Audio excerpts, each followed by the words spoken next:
Tēnā koutou, tēnā koutou, tēnā koutou katoa. Nō mai te haere mai. Welcome to this live webinar on AI and education. My name is Tim Wilson. I'm I'm Executive Director, getting in there a bit quickly, of Maxim Institute, and just trying to turn down my phone here because it's feeding back. And I'm joined by Paul Henderson, who is Director of Research and Development, and we're going to talk about the ins and outs of AI in education and its relevance in our country. I think we can all agree that we are here because we care about the state of education, and let's agree there's room for improvement.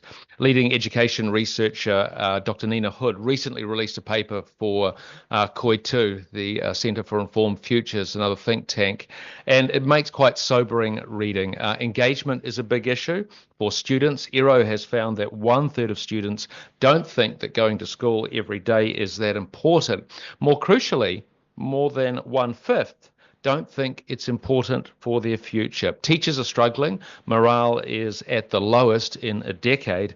And because of this, both of these things, results, of course, are suffering. Year 8 reading, for example, fewer than half are at the level or above the level they need to be at. Maths, even worse. By one measure, 4/5 are below the level for year 8. As we contemplate this, we have to think, well, how might we change this? How might AI change this? And we've done a report on this, Teaching Tomorrow, looking at the effects of AI, the possibilities. And during this conversation, we're going to just break it down into several areas. What problem are we trying to address here? What are the opportunities? What are the risks? What's happening overseas? And how might all of these lessons be applied here? So we're about to start shortly. Just so that you know, there's a live chat on this YouTube channel. Please give questions as they occur to you. And I'm a simple man, so if you could headline them in capitals, question, full colon, and then I'll try and incorporate those into the chat as we work through some of these issues with Paul. We'll have a sort of more free-form question time at about 20 to 1. So if you want to save something up for then, you also can. But look, let's get into it. Paul, AI and education, we talked a bit about the state of things. What are some of the problems that we're trying to address with artificial intelligence in the education sector? Thank you. I found your introduction interesting, and particularly when you spoke about the issue of engagement. But I think the core problem is one that not just New Zealand, but Australia and other countries face, and that is the quality of the learning environment, or you could say the quality of the teaching. And that seems to me to be a massive problem for us, in that what's the critical factor in a child's success at school? Again and again, the research, and we can put more detail into this later, is saying actually it's who teaches us. The difficulty we have is a capacity issue, not just in New Zealand, as I said a moment ago. So if we don't have high quality teachers or enough high quality teachers, it means the number of students, obviously in the country, don't get the best that they could for education. Why is that relevant? Because AI, possibly, I would argue, probably can assist in creating a better learning environment for our students. And just give me the headline on that. How could that happen? Obviously, it can be in multiple ways. You touched on the subject of engagement, and you can bring in artificial intelligence, which not only monitors, for example, student attention and engagement with what's going on, very quietly so, but also the offerings it produces, whether you're learning a language or trying to learn math, can be very engaging. So it can substitute in a way, or perhaps not substitute. Well, it can substitute for, let's say, poor teaching. It can become a place where this is done really well in an interesting fashion. But it can also be a tutor rather than just substitutionary mode. And I think that's really important. Look, I was intrigued by one of the notes in our paper Teaching Tomorrow about the use of chatbots, how students had a higher response to chatbots than they did to teachers because it's a different relationship. There's an authority relationship with teachers, but they felt that chatbots were less intrusive. Do you want to unpack that a bit? Yeah, sure. Look, I think chatbots are going to be quite extraordinary. And I say that because we're quite used to sort of rather dry and dull chatbots. But I think the ones that are emerging are going to be very clever indeed. I've recently adopted ChatGPT with its audio capacity. In other words, I can talk to it and it will talk back to me in a full conversation. You don't have to type new stuff in or cue it. It will continue a conversation with you. And it's very deep, very accurate, and very informative. Now, why I'm saying that is because the type of chatbots that are emerging into education, I think, will be really engaging and very informative. But why are they so useful? Well, it's because evidence suggests that sometimes students actually won't ask a teacher a question from fear of peers or from fear of seeing foolish in front of a teacher, whereas that chatbot environment provides them a place where they feel a little more safe, if I can use that term. And so they'll actually just ask the question. The other thing is it gives them, in a way, direct access to something at any time. So often you're vying for a teacher's attention in a class if you've got to stay 33 students or plus in a class. Oh, Paul, this is there for you now. I remember actually, there was a guy whom we were at school with who, if he felt he wasn't getting attention, you put your hand up, but he would like throw his hand forward, like throw it, like I've got the answer, just give it to me. Sometimes he didn't have the answer, but there's those classroom dynamics, particularly with the class sizes we're seeing as well. Those are getting larger as we struggle to get teachers to fill roles, et cetera, et cetera. So that's an important innovation, assuming it's used properly. Yeah, and I think even good teachers sometimes find it difficult to manage that classroom context where you have a very dominant voice and you're always trying to manage that. But some of the quieter students, perhaps slightly more introvert, this is a sort of technology, I think, which will help them deeply. I think the other thing about the chatbots is obviously that perhaps this isn't a good thing, but there is a strength to it, a 24/7 offering. So, if the teacher's not around, you can carry on, so to speak, the learning after school or in the evening. And please don't underestimate the entertainment of these. And I use that term positively, not negatively. They're things which are rather engaging in the positive sense. Now, I do hear a caterwaul of parents saying, "Oh my goodness, they're going to be using chatbots at 11 p.m. at night. What's going to happen there?" We'll get to some of the constraints that need to be put around this technology a bit later. So believe me, parents, we hear you, but we are going to get that'll be we're going to assess risks, and I think we're going to look overseas as well and see what they're doing overseas in that area. The other aspect, we were talking about engagement through chatbots, but attention spans and disengagement.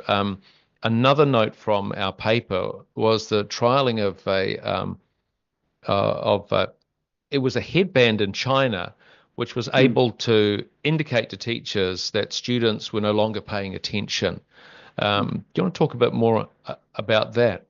Sure. I mean, when I first read that, I found it quite, in a way, horrifying. I thought this is bordering on surveillance, and there could be some fairly sinister undertones or overtones. I think, however, that if you step back from it, really good teachers are deeply aware of what's going on in the classroom. They get that dynamic. And if someone's not paying attention, they'll quickly say, "Hey, Jason," or whoever, and ask the question, trying to bring them back into the learning environment. So I think it's something which could be very powerful again and very useful. I'm not quite sure how that works out. I don't know if the teacher would have a sort of display that he'd look at or she'd look at, and it would say, "Hey, Tim's not paying attention," or you need to bring him back into the conversation. But could I say, and this is actually really important. This is just a wee note about AI in general. That AI is becoming ubiquitous. It's going to be like electricity. We tend to think it's a sort of single type technology. So you think electricity, you have the light bulb, but in actual fact, electricity is everywhere, powering everything all the time. And I think it's going to be like AI. So why do I say that? Because I jumped into my car, which is a Subaru, yesterday, and I was driving along, and it monitors me, my eye position. And if I sort of wander with my eyes looking at a building, it beeps at me. Oi. Yes, oi. So that sort of attention awareness, I suspect you'll find it increasingly in the environment that we work. And obviously it can become intrusive and obnoxious and worrying. But the other side of it is actually it can be helpful. And I think that's the opportunity there with the AI in the classroom. And it would have to be used judiciously, because overuse would obviously provoke strategies to ignore. And that's but I guess a subset of the attention question is the level of neurodiversity in our schools at the moment. Just bring us up to date with the size of our neurodiverse student population, and what might be the applications for a technology like AI for those people. Yeah, I think there are about 10,000 students currently in New Zealand who are regarded as neurodiverse. And we have a population of it wavers between 700 and 800,000 students in compulsory education sector. So the AI, how could that help? Well, I suppose it goes back to a similar thing with chatbots. It can cater for the needs, or the, what's the best way to say it? The interests of individual students. So if you have someone who's, say, gifted in maths, it may be that that person can be allowed to accelerate at a pace which wouldn't be permitted or commonplace in the normal classroom. So that would be one thing. And again, we can talk to that. The second thing is, bear in mind, some of these people, it would be hard for them to come to schools or get access. And so you have, once again, the technology can be there in the home or in the evening or the afternoon. It just depends on the neurodiversity, essentially. And in terms, you're talking about so someone who has a facility in maths being able to advance. What about those who, and we were talking about underperformers in maths just at the introduction to this, where 78% of year 8 students are actually below the level they need to be at. How might AI help them? I guess the configuration would be a more simplified set of I guess education, questions, mechanisms, etc., that would help bring them up. I mean, that's the issue with our education system, isn't it? That there's this huge variance between those who are doing well and those who are doing poorly. Yes. Yes. So just a lot of things running through my head. I'm thinking of Singapore and South Korea, and students, when they leave school, whether they're sort of 16 or 18, tend to be about 2 years ahead of their Kiwi counterparts or the Aussie counterparts, etc. But I think part of that goes back to the initial comment I made on capacity of teaching. The teachers are very highly trained and very, they're selected within those nations very carefully. I think in New Zealand, the capacity issue is different. We don't have that quality present. I mean, that's perhaps a little unfair. We have exceptional teachers, but it's the number of them which is the issue. So how does that relate to the AI and the opportunity there? I think you have the machine intelligence that's coming through now can quickly and powerfully review where you're at. So if you and I were struggling in a maths point, it could look at us and say, okay, this is where there's a weakness, and it can then tailor, and these are sort of common terms, individuate or individualize a mathematical learning case, which enables us to grasp the concept at the level we're at. In other words, it's highly accurate at assessing our weaknesses and then addressing those weaknesses. Extraordinary. Can I just say one other thing on that point? Khan Academy has a remarkable new feature. So we're used to the videos, the 5-minute, 10-minute videos, which are instructional. But now it's developed an AI technology which will be, say, teaching maths. And if you try to solve a problem, it will point to a line and say, actually, think about this again at this line of mathematics. And so you can have a go at it. And then if you still can't get it, it will say, look at these particular elements within that line. So it's really helping you trying to address and figure out the problem rather than just giving you the answer, which in a way doesn't help at all because there's no learning in that. So I think fantastic opportunities again here, but not just in mathematics. We have the same in, say, languages.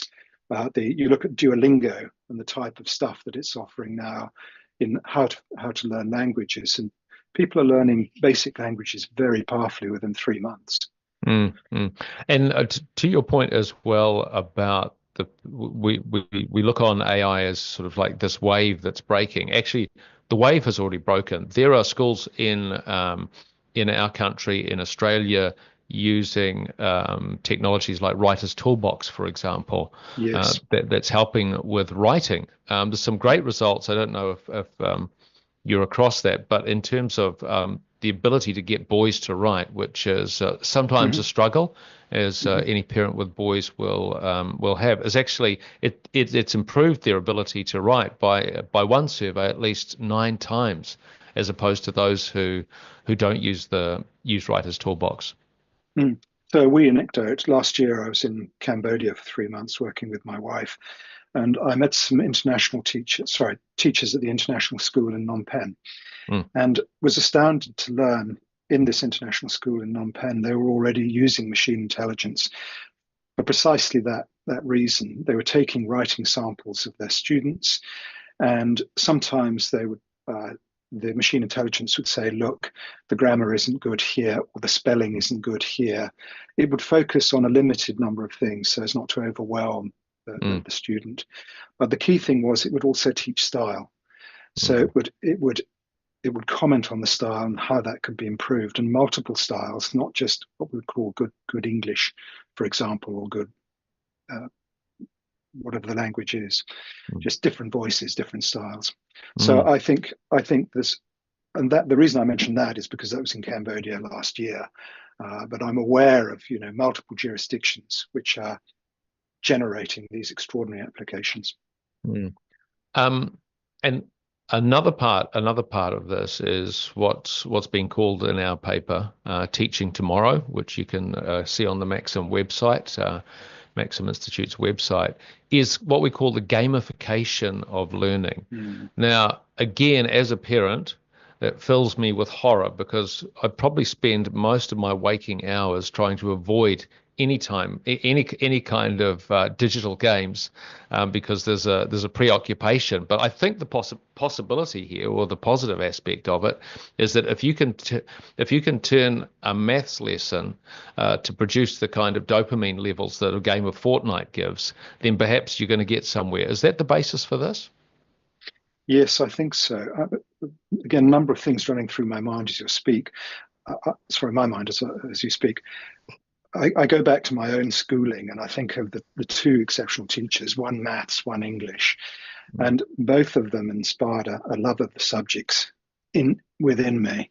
But both of them also were not just dry. They were entertaining isn't quite the right word, but they did make the learning fun, and they had a fun relationship with the boys.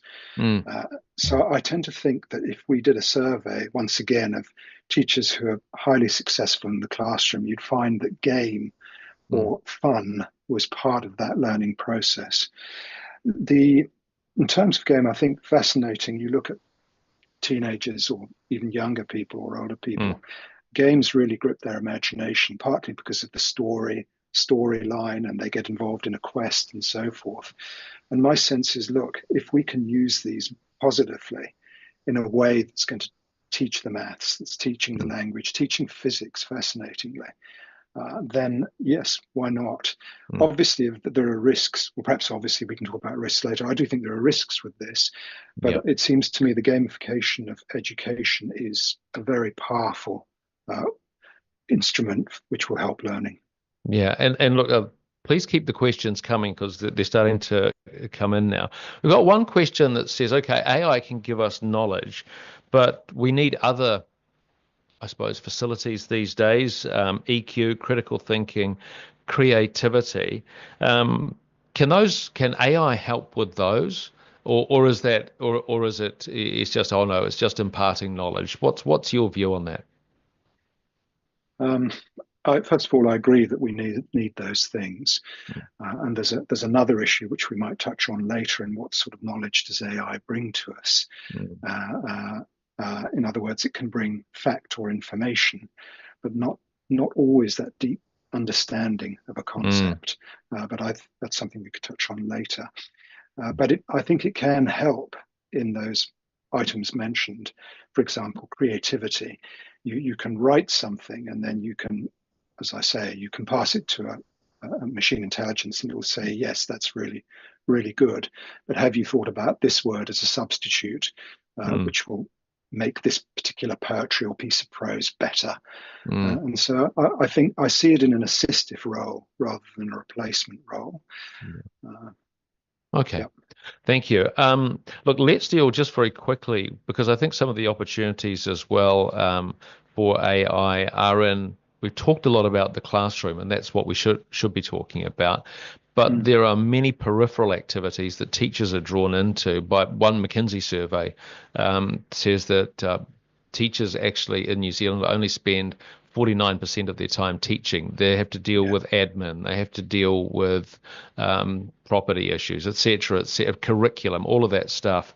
Just where might the opportunity? Because I imagine there'd be significant opportunities that artificial intelligence could help with, given that it's already doing that in other businesses. Yes, I think that's the key thing to realize that other industries are using artificial intelligence widely. And that can be summarizing meetings. It could listen to example for this podcast and it could just summarize it and put it into an email to put it out. So if you're having staff meetings, it can summarize all that and give it Mm. quickly to you. So that there's a huge summative capability which will reduce the amount of administrative burden on teachers. Uh, there's it can handle email. I think also you have this, which we haven't touched on, the whole lesson preparation. Mm. We've touched on marking, but 49% in the classroom contact time teaching, Mm. but there's a vast amount of time which goes into lesson preparation, curriculum planning, as you say, talking to parents, Mm. and then depending on what level you are in teaching, if you're a senior administrator, you'll be doing other things around working on timetabling, working on bus scheduling, working on the patrols, for crossing zebra crossings and so forth. Mm. All those things, and we know this because of the use of the artificial intelligence in other industries, they can be really reduced in the amount of time that puts on people. And the beauty of that, of course, is it then allows people to do what really is their core business, i.e. teaching in this instance. Actually, I don't. You said that we talked about marking. I don't think we have, just in the way that because that is that, and I've heard teachers talk about marking, and it sounds like every time they're marking something, it feels like a penance. And Yeah, it's useful. I'm not discounting that, but it's an yeah, enormous. Uh, it's like it just sucks up a lot of time. yeah. How can AI help with marking? Well, I think firstly, just staying on your point, I do think marking is useful because Mm. certainly I did teach for a period at the beginning of my career. And I found that sitting down with the students, going over what they'd written, that was useful. But in a way, it was more useful to form a stronger relationship with them. And Mm. good relationships in the classroom pay absolute dividends. Mm. However, I agree that there's a burden to marking if you're working at 9 o'clock at night, going to 10:30, if you've got 33 assignments that have come in from a class or 35 assignments, and they've written 4 to 5 pages, that's a lot of marking. Mm. So uh, what can the machine intelligence do, or the AI can do? It can obviously you can feed that in. You could get students if they wanted to write a Word document or a PDF, and it will actually do the marking for you. And again, this is highly developed in loads of jurisdictions. And as I said earlier, the thing when I was referring to the international school in Cambodia, you can be very specific. So you can say, look, I'd like you to focus on this element in the Mm. students writing, whatever it is, or if they're doing languages, this particular voice or tense, etc., or etc. So you don't just annihilate the sense of I've done something. Yeah, yeah, Yeah. yeah. And look, to that point too, in conversations we've had about this, we're talking about AI as if it's something that's descending from above. It's not, it's coming up from below. You're referring to the international school in Cambodia, but there Mm, are schools in Australia that are developing marking protocols using machine intelligence yes. through and being able to personalize it for the school they're in, or particularize it. Let's put it that way. And I think that's what machine intelligence offers both schools and students, is that sense of you are unique, you are special, and we can cater to that. Is that correct? Yeah. So I'm thinking of a company called Edexia, Edexia, Mm, which has been sort of established or built up by a group of schools in the Brisbane area, so slightly out of Brisbane as well, Ipswich. They're excellent, boys and girls and co-ed schools. mm, They've developed this machine intelligence, which actually will even mime the style of the teacher. So mm, it will get to know how you mark and your reactions. And as it interacts with the whatever's fed into it, if I can use that term, it will imitate Tim or Paul. yeah. Uh, the goal here, I think, once again, is to not remove but lessen the burden of Mm, marking on teachers. mm. Yeah, it's a focusing tool rather than a replacement tool. And Yeah. look, let's move to some risks. I think there will be some who will be saying, "Oh my goodness, this is going to be an apocalypse for teachers. They're all going to be replaced by robots." That's not a scenario that you see, is it? No, I mean, I think artificial intelligence will be disruptive in the workforce. I think people will lose their jobs. But having said that, I think there are some teachers who should lose their jobs, and that may sound hard, but I constantly meet people who have a terror of mathematics or physics or languages and so forth. And it may well go back to the fact that when they were 7 or 8 years old, they were told that you look, Mm, you're absolutely hopeless, no good at this, and so on and so forth. So it, I'm not entirely against the idea of AI disrupting teachers or mm, the workforce there. But having said that, I don't think, as you said, it won't be an apocalypse. I see it more as something that will actually produce or help good teachers be really effective. mm. And hmm, so huge value, but certainly some disruption. Yeah. And we're getting closer to question time, but don't hesitate to keep the questions coming. Headline and caps question, full colon, and ask us. We can work it into the conversation. You spoke earlier, we're moving to the risk side of this. You spoke earlier Hmm. about surveillance. Um, Yes. what would be the antidote to risks of kids being essentially spied on? Well, I think, first of all, in a way, that's less of an issue in New Zealand. I think in Mm, some countries, whether you're talking sort of data security or privacy or surveillance, those are real issues, and that. Uh, but I think for New Zealand, we're much more sensitive mm, to those risks. Secondly, I think there are issues around things like data sovereignty, where the data is held in the host country. mm, So we'd keep our own data here. We wouldn't offshore it to another country. mm, Uh, in terms of surveillance, it's something which I think,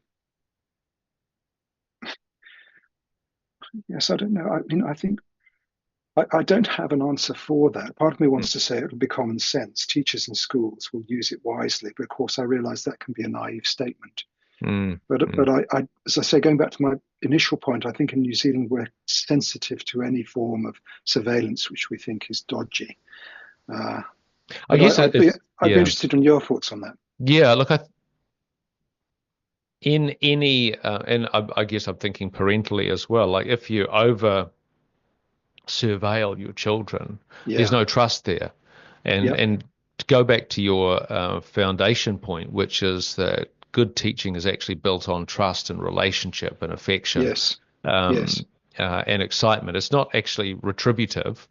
It is inspiring or encouraging. So you would say that, okay, there might be one or two students that you might want to follow with a drone during playtime, and perhaps other kids might agree with that. But in general, I think and this would be, we're going to get to some of the rules around data platforms overseas, but I wonder if there's a place there for, here are some of the virtues that we want to enshrine in the application of this technology, and one of them would be trust between schools and students, and of course parents. Absolutely. And you could have some sort of charter around that, no doubt. Well, there are already similar things, particularly around data security and so forth. Transparency. Yeah, quick question. You talked about the attitude to data sovereignty within various countries, how that might differ. Would there be an issue with international companies? And I'm thinking through the lens of the scrutiny of social media companies at the moment and what they do with data. International players, it's like, the company X comes to New Zealand and says, hey, we've got this great AI platform, we're going to give it to you cheap, but we're going to take your data. That's a bit of an extreme version, but is that a risk that we see as well? That might be a risk? Yes, I think that is a risk, and I think it's important that New Zealand thinks carefully about where it's getting its technology from. My suspicion is that we have the capacity to develop our own little tech. As I mentioned, for example, Brisbane in Australia. So you could have an Auckland tech hub or wherever, a Wellington tech hub, and we could just be doing it. But the temptation will be to look at very powerful technology, which has been developed over time, and to say, yeah, that looks terrific. And no doubt it is terrific in terms of what it can do. However, I think if for geopolitical reasons, that may be very unwise.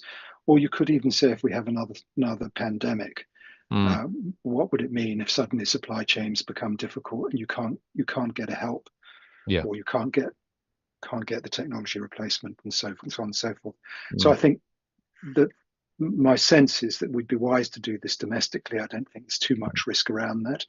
Very important side note in terms of cost, and that is that there's a real opportunity developing with the technology in it's AI as a service. So instead of buying hardware like we used to buy the old computers, which then become redundant in 2 years' time and sit in the classrooms looking like ghosts, Hang on, you're talking about my son's Chromebook. Don't be so rude. That's exactly right. But with the AI, I think it's going to be very interesting, because I think the prices will come right down on the technology, because it's less, so to speak, you're not buying hardware, you're buying more of a service. And it will be a subscription model, like when you subscribe to Microsoft Office or something. And just to note, we're moving towards the question time part of our webinar. So if you have any questions, it could be, you might be a parent who has a question about your own child's learning needs. How might AI meet those, or something occurs to you in terms of privacy, in terms of screen time, and we'll get to that as well shortly, Paul. When parents sit down together and talk about the experience of parenting, the whole screen time battle inevitably comes up, and that's something that we'll have to we'll have to put pretty strong structures around that. Actually, very interesting. The New Zealand government says that the amount of average screen time a day that's acceptable for I think it's children under the age of 7, between 8 and 17, is 2 hours, which seems like a lot of screen time to me. But how do we manage the fact that we often we hear a great deal about kids looking at screens rather than real things, and the problems with too much screen time? How do we mitigate that, given that we're proposing the use of a technology that's delivered on screens? Yeah, I think several things.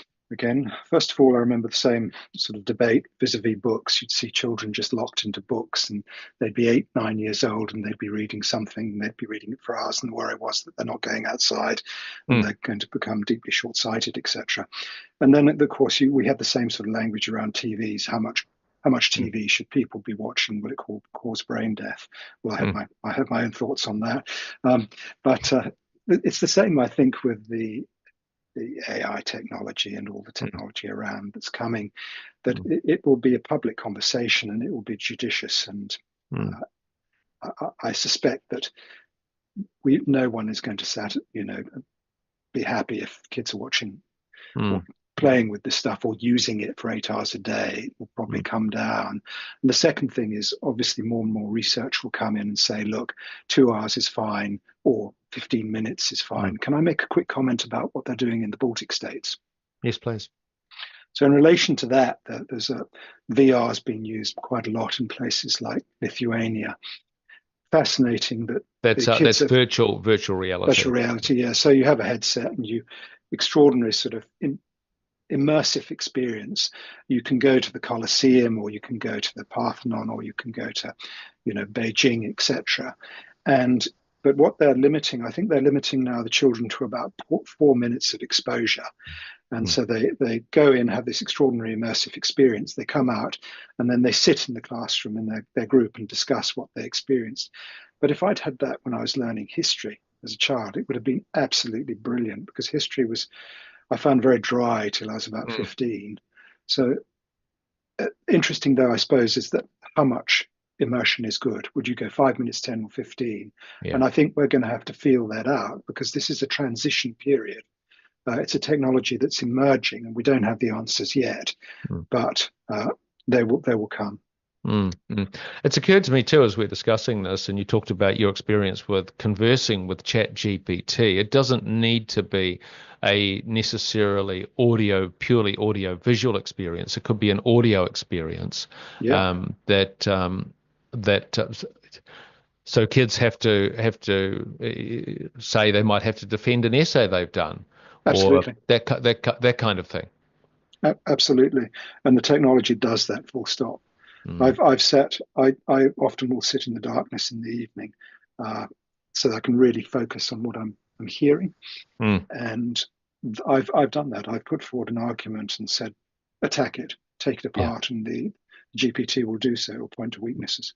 Mm. And that goes back to the question that we had just before, is like, how can we teach critical thinking? Well, if you can get that kind of experience where it's like, okay, here's what I think, attack it, or find the weak Mm, points. What are the weak points? mm. And then you would say, well, how might I defend those? So I think that'll strengthen those intellectual muscles. Yeah, the thing about the artificial intelligence that's emerging is that it does mime human capability. So you're Mm, dealing with very sophisticated machines, and I'd encourage listeners or viewers to have a go with some of these technologies, and I think you'll be astounded at how capable they are. mm. Look, just we're getting close to our just free for all Q&A. So again, question in capital letters, full colon, and put that on the live chat, and we're happy to address those. One one thing that comes up as a risk is who essentially has the keys to this. So can it be overridden? Should it be overridden? Who would do that? How would that happen? What might be the situation? Yeah, I think in principle we'd want to have the keys, and we'd want to be able to override it and limit what goes in the classroom and how the technology is used. Having said that, in a wider context, there may be times where actually you want the machines to act quickly on their own. Mm, You pass authority to them in some areas. So, for example, in cybersecurity, where there's been recent attacks in Australia on hospitals mm, or education systems or power stations, the human reaction response time is not as quick as the artificial intelligence. It can monitor and see something coming in and changes in its operating environment and immediately respond to that and block it. So mm. they tend to be using cyber or artificial intelligence now to deal with cyber attacks. So I think, again, that's a difficult question. In Mm, principle, we need to be able to turn the thing off. mm. I But guess as we and we go back to that the basis of this discussion, which is that we want to be able to enable good teachers yeah, to be to to teach better and spend more time teaching. I Yes. assume that the override would be in the hands of the teacher because they control the Yes. classroom. It's their arena. That's who would control it. Yes. Yes. Okay. The only caveat I'd put on that is that I anticipate that parents will use these tutoring systems outside the classroom, and so Mm, will obviously their children, and particularly if they're enjoying it. I mean, the acid test for a great program is, will the kids come back to it? Not in an mm, addictive sense, but in that if they can see real value, that they're making progress in their learning, mm, then the chances are they will come back to it. My own youngest daughter was very much in that vein. mm. She used to play quite a lot of maths quizzes and things, and she just loved doing it. Yeah. Uh, And to go back to something actually that because I think you've hit on an aspect of the world of education that maybe pre this kind of technology wasn't so much of an issue, but we were talking about the lack of engagement by students and mhm. that what was it um, just over 1/5 of them don't believe that the schooling that they're getting at the moment has any relevance for their future. Yeah, That's because we're in an environment where a kid might find, uh, say, a lesson or a lecture on yeah, YouTube on a subject they love and think this is much better than what I get in the classroom. It's yeah. as you're saying, talking in the maths quizzes, the games, etc. The walls are being pushed down, aren't they? Yes, and I think we don't have to just look at children. We can look at our own lives. Mm, I regularly watch video. I regularly listen to lectures, and I learn a vast amount from them. And, mm, and sometimes I think, goodness, I sat at university through lectures for a semester, and they were awful. There's just no doubt about it. They were dreadful. mm. Uh, and I think I would say universally the experience is that good videos, good audio technology, good machine intelligence, all of us know that that can be incredibly useful and very instructive. And we're getting to the point where to back to that point of what we called individuation, which is a big word for saying that the experience as strengths and weaknesses of each individual student can be addressed by artificial intelligence. We talk about uh, teacher student ratios and we sort of think, well, 33 is quite high, one teacher to 33 students, and we can get it down to the low 20s. That's a positive. But the possibility here with a human teacher obviously over the top of it is that there's essentially a one-to-one relationship or ratio, pardon me, where the learning experience is curated for the strengths and weaknesses of each individual student. Yes, I mean, I, I, I think we're touching on formative assessment here. Mm. You wanting to speak about that, Tim? Yes, let's do that. Yeah, so formative assessment is just one way of assessing, but what it does is it tries to discern what you and I know, and particularly what we don't know, and then teach into the gaps. Mm. And the AI is, as I said at the beginning of the discussion, is very capable at doing this. I was talking to a technology expert, believe it or not, from Saudi Arabia, where they're developing some extraordinarily powerful software or intelligences. And he was saying that his formative assessment within 8 questions can get wherever a student is at. Wow. Now I was a bit surprised. I thought it would be much more than that, but he was serious and he knew what he was talking about. Mm. But that is again fantastic because it does then target and tailor the learning right into what we actually need to understand. What's your assessment of where we're at in our country digitally or in terms of adoption of this technology? When we think about, for example, this is noted in the Teaching Tomorrow paper that we've released about education and AI. In South Korea, the whole education system was digitized with I think it was 4 million students online, hundreds of thousands of teachers. This occurred pre-COVID. Australia has an AI, a document, a strategy around AI. Where are we at in New Zealand? I think we're I think we're in a good place in the sense that we're aware of the opportunity and we're not closed to it. I Mm, think there are other countries such as those you've mentioned or Singapore which have been at this slightly longer. mm, But I think we're as a people we're ready to have a go with technology quickly, mm, uh, and that I know that there's been a lot of literature written on our adoption of the internet and mobile technology and so on mm. over the last 30 years, and I suspect it'll be the same here. One of the challenges we do have is cost, in that we don't have the wealth of some of these other countries you've It's spoken capital about. intensive. It's so the capital investment. Uh, I think that that has held us back, Mm, not just in education, but in other areas of the development of mm. the technology. Pulling back, I'm interested in, part of the reason that we send kids to school is that they learn how to get along with kids who aren't family members, etc. Mm. Is there is there any way that this that machine intelligence could inhibit, assist the socialization process that naturally goes on at school? Yeah, I'd be interested to hear your response on this. My feeling is yes, in a way, because one of the things that you're seeing is incredible efficiencies in learning. So instead of spending an hour uh, with a class and they struggle, well, they don't struggle. Let's say they get a particular learning point or learning outcome at the end of Mm, that hour or 45 minutes. You can probably do that much more quickly. And so you'll find there's efficiencies gained there. And mm, that will mean that actually kids will have more time to socialize, not less. They may have more time to sport or go and do drama or whatever it is the public speaking they want to do, or play yeah, in the playground. yeah, And yeah. that again, I think is the real power of this is there is now quite substantive evidence coming through that, gosh, you can do this quickly. We thought this would take a whole morning to cover this concept, but you can actually do it in 40 minutes Mm. with good repetition, good reinforcement, good use of technology. Bang. I mean, suddenly your opportunity to learn has grown enormously.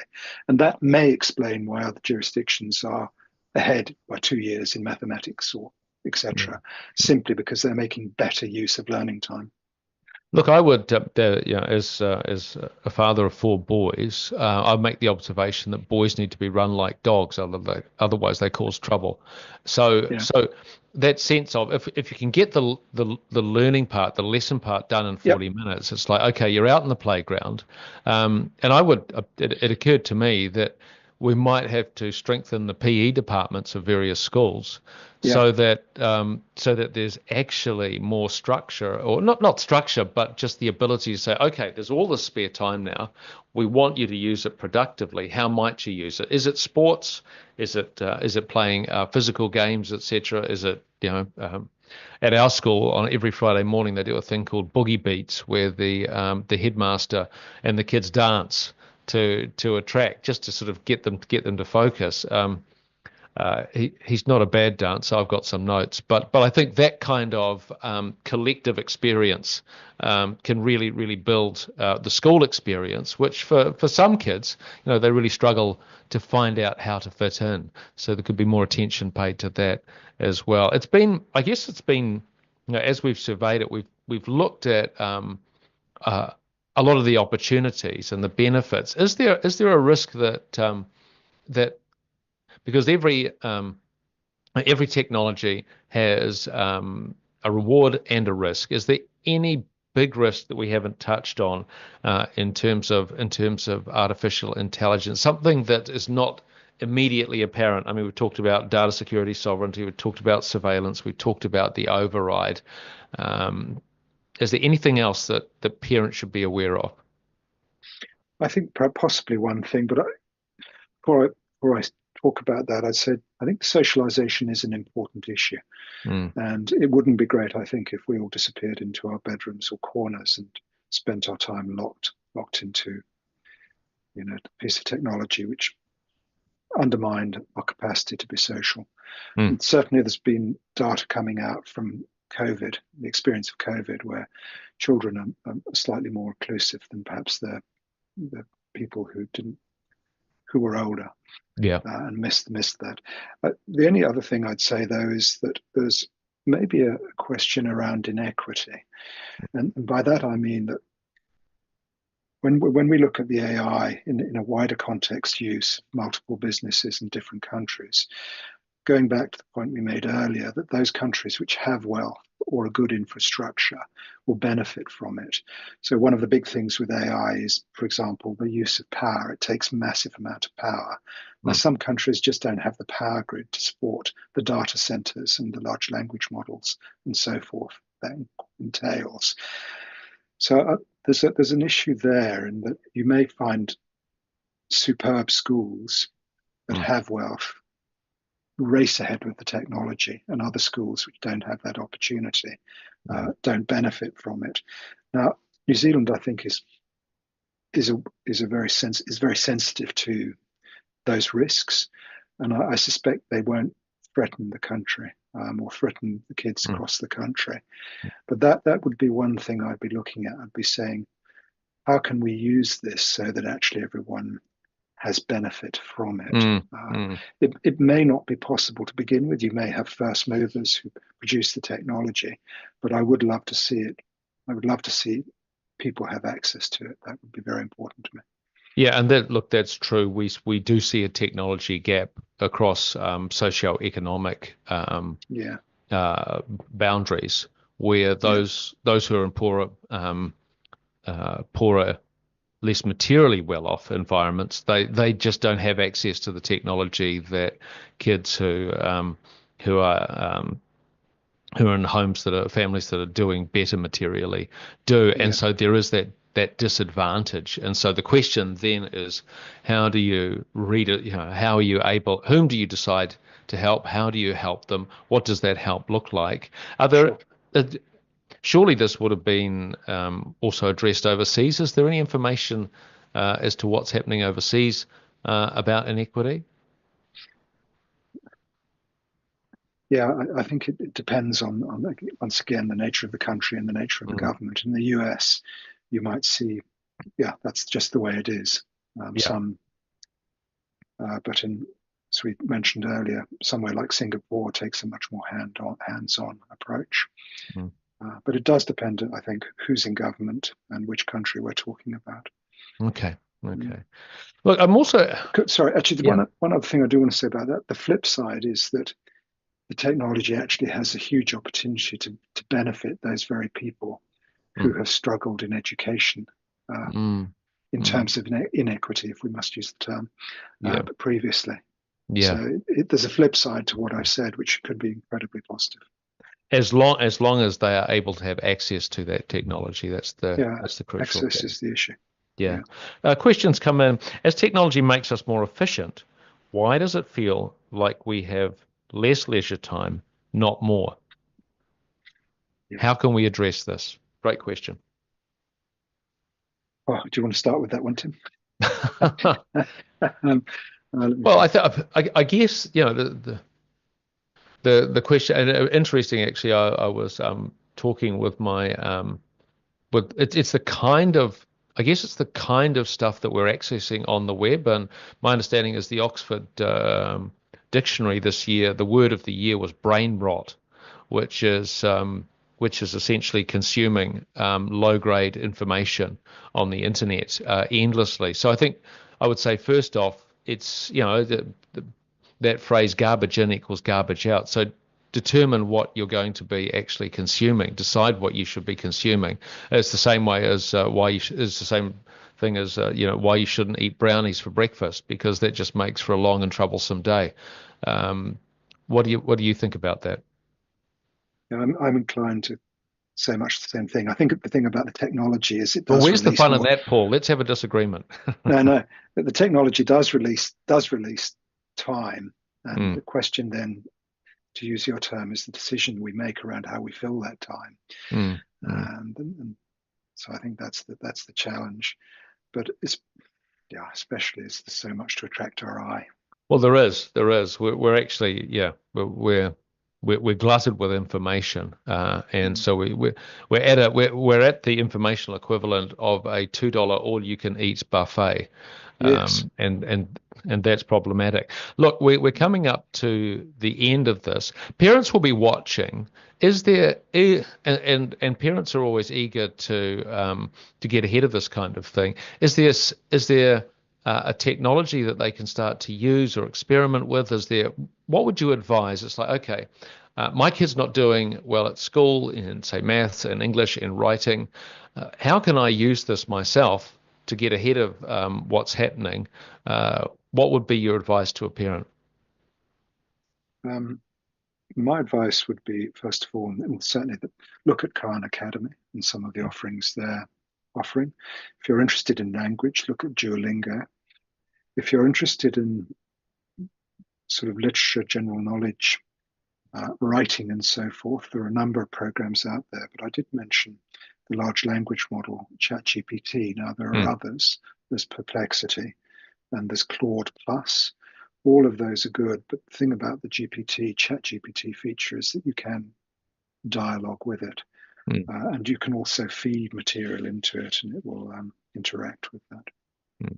Are you able to say too? So obviously, when kids are ingesting information, if you're going straight into a general model like ChatGPT, would you be able to say, okay, this is for a conversation with a 12-year-old child, so I would Yeah. expect that Yes. the subject matter would be appropriate to use that benighted word, but it is important. I think parents obviously are concerned about.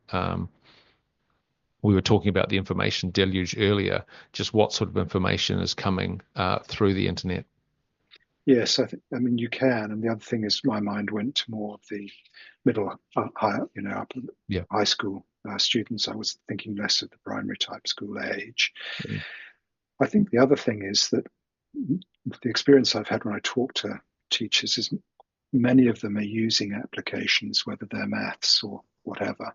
mm, And I would actually ask your school, so move to be in sync with what that school is doing. mm, I think there mm. will be knowledge on that. So again, and this is something that we've emphasized throughout this conversation, is it's teacher focused or teacher centered. So the teacher is not going to be replaced by the machine intelligence, but it's again connect with your teachers. And obviously, schools, we were talking about the relational side of schools. There's the socialization, there's also a relational engagement with parents and teachers, so do that. Look, we've only got a few minutes left. Can you paint a picture, Paul? um, Shoot us a decade into the future. What might the school experience look like in a decade, if all things work well? And if you want to wrinkle things a bit as well, you could say, well, here's something that's an issue also. But just in the last couple of minutes. Well, I can see an environment where teachers are using artificial intelligence to help them prepare for the classes that they're teaching. I can also see in the classroom experience of, say, 45 minutes, Mm, uh, there'll be students will be engaged in immersive video, mm, possibly using headsets and so forth. mm, How much and for how long, I don't know, but I think that will be a part of it, and I think it will enrich their understanding of the subject they're studying. As I said, it may be a visit to a country, a piece of geography, a piece of history, mm, a battle scene or something. mm, So I think those things will happen. I think it will be in the preparation of the material, the delivery of material, and then the assessment of the material. So once you and I have had that exposure in the classroom, the reinforcement that comes from that, mm. and the we corrections that are made around that. So Yeah. we produce a written assignment. It's machine intelligence may engage with it with the teacher, and the Mm, teacher still, I think, have oversight. But then say, okay, Tim, that was great, but you really should have included these 3 or 4 points. And that's such an important skill. I should say that I did a very small amount of time with schools inspectorate, mm, and I found that often the feedback you'd get is that students highly valued feedback on what they didn't say. So often it would be, well done, I enjoyed reading this, good effort. Yeah. But the better teachers will always go 1, 2, 3, 4. These are points that could have been included on top of the 7 that you made. So I tend to think that's the sort of way it will happen. I also think in terms of administration, schooling will be really supported by machine intelligence in just so many areas, whether it's occupational health and safety, whether it's timetabling, as we said. But you think of every area of logistic, machine intelligence will be part of it, or the AI will be part of that.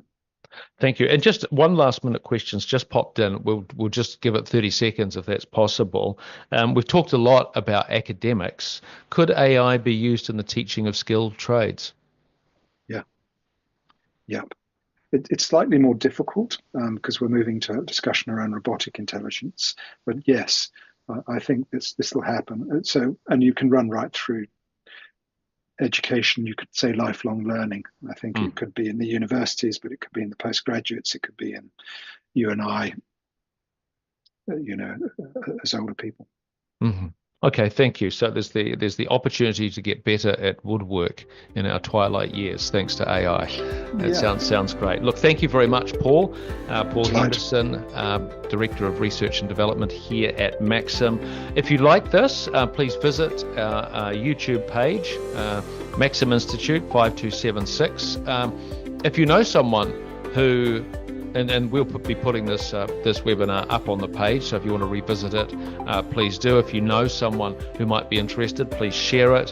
If you're interested in our work at Maxim, we simply want our place to be a better place, and we're focused on a more hopeful vision for the future. Come and visit us at www.maxim.org.nz, and there'll be papers like this, Teaching Tomorrow, the effect of AI in the age of, the age of AI on education. All of that great work is on our website. Thank you very much. Ka kite. Catch you next time. Thank you.